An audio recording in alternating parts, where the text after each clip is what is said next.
we have maintained the tradition of an ASEAN-India summit, even if it is in a virtual. ใต้ฝ่าลงที่พระบาทท่านนายกรัฐมนตรีเรือนทรโมทีและพระทั้งหลายผมขอร่วมต้อนรับท่านนายกรัฐมนตรีโมทีสู่การประชุมสุดยอดอาเซียนอินเดียในครั้งนี้และขอขอบคุณสิงคโปร์ในฐานะประเทศผู้ประสานงานความสัมพันธ์อาเซียนอินเดียที่ได้กล่าวถ้อยแถลงในนามอาเซียนอินเดียเป็นหุ้นส่วนทางยุทธศาสตร์ที่สำคัญของอาเซียนโดยความผูกพันด้านเชื้อชาติและอารยธรรมและเป็นรากฐานสำคัญที่ช่วยส่งเสริมความสัมพันธ์อาเซียนอินเดียให้ใกล้ชิดกันในทุกด้านและความร่วมมือด้านความมั่นคงของเราก็นับว่าเป็นปัจจัยสำคัญที่จะช่วยส่งเสริมสันติภาพและเสถียรภาพในภูมิภาคอินโดแปซิฟิกที่กว้างขวางขึ้นตลอด2 ปีที่ผ่านมาเป็นช่วงเวลาแห่งความท้าทายที่เราพยายามต่อสู้เพื่อเอาชนะวิกฤตครั้งใหญ่จากโควิด -19 แม้อาเซียนและอินเดียจะต้องมาเจอกับการแพร่ระบาดในหลายระลอกแต่เราก็ได้ร่วมมือและช่วยเหลือซึ่งกันและกันมาโดยตลอดรวมทั้งบทบาทที่สร้างสรรค์ของอินเดียผ่านนโยบายมุ่งตะวันออกก็มีส่วนช่วยเสริมสร้างสภาพแวดล้อมในภูมิภาคที่สงบสันติ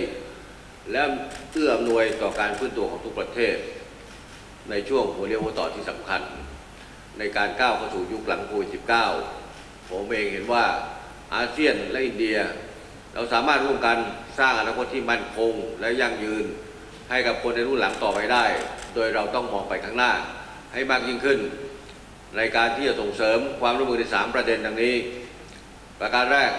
และเป็นเรื่องที่เราเน้นย้ำกันมาตลอดเวลาก็คือการส่งเสริมการเข้าถึงวัคซีนและการยาต้านโควิด -19 อย่างทั่วถึงเป็นธรรมและรวดเร็วซึ่งก็เป็นทางออกที่ดีที่สุดสำหรับวิกฤตในครั้งนี้ด้วยเหตุนี้ผมยิ่งยินดีที่อินเดียซึ่งเป็นประเทศผู้ผลิตยาและวัคซีนแหล่งสำคัญของโลกประกาศที่จะส่งออกวัคซีนอีกครั้งโดยการตัดสินใจดังกล่าวจะมีส่วนสำคัญยิ่งต่อการบริหารจัดการระบบห่วงโซ่อุปทานและโลจิสติกส์ในการกระจายยาและวัคซีนอย่างมีประสิทธิภาพเพื่อให้มั่นใจได้ว่าไม่มีใครถูกทิ้งไว้ข้างหลังขณะเดียวกันอาเซียนและอินเดียก็สามารถจะร่วมมือกันในด้านการวิจัยพัฒนาและการผลิตยาและวัคซีนในภูมิภาครวมถึงประสานความร่วมมือในการสำรองวัคซีนและเวชภัณฑ์เพื่อสร้างขีดความสามารถของระบบสาธารณสุขในระยะยาวโดยขณะนี้หลายประเทศในอาเซียนรวมถึงไทยก็ได้มีการพัฒนาวัคซีนโควิด -19 ภายในประเทศด้วยแล้วประการที่2ก็คือการส่งเสริมความเชื่อมโยงเพื่อสนับสนุนการฟื้นตัวของเศรษฐกิจโดยทั้ง2 ฝ่ายจะต้องเร่งพัฒนาโครงสร้างพื้นฐานกฎระเบียบและเศรษฐกิจดิจิทัลเพื่อการค้าการลงทุนขยายตัวได้อย่างเต็มศักยภาพรวมทั้งแสวงหาโอกาสทางการค้าใหม่ๆในสาขาที่อินเดียมีความเชี่ยวชาญเช่นยาเวชภัณฑ์ผลิตภัณฑ์อินทรีย์และอายุรเวชทั้งนี้หนึ่งในโครงการที่สำคัญที่เราควรร่วมกันผลักดันให้แล้วเสร็จโดยเร็วก็คือโครงการทางหลวง3 ฝ่ายที่จะช่วยเติมเต็มเส้นทางเชื่อมโยงทางบกระหว่างอาเซียนกับอินเดียและขยายไปสู่ประเทศอื่นๆในภูมิภาคเอเชียใต้รวมถึงในกลุ่มบิมสเต็กซึ่งไทยจะเป็นประธานในปีคศ 2022 ถึง 2023 นอกจากนี้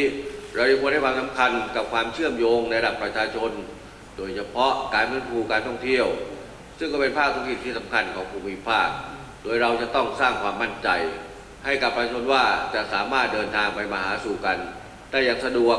และปลอดภัยยิ่งขึ้นซึ่งรวมถึงการมีแนวทางรับรองเอกสารการฉีดวัคซีนร่วมกันขณะเดียวกันอาเซียนและอินเดีย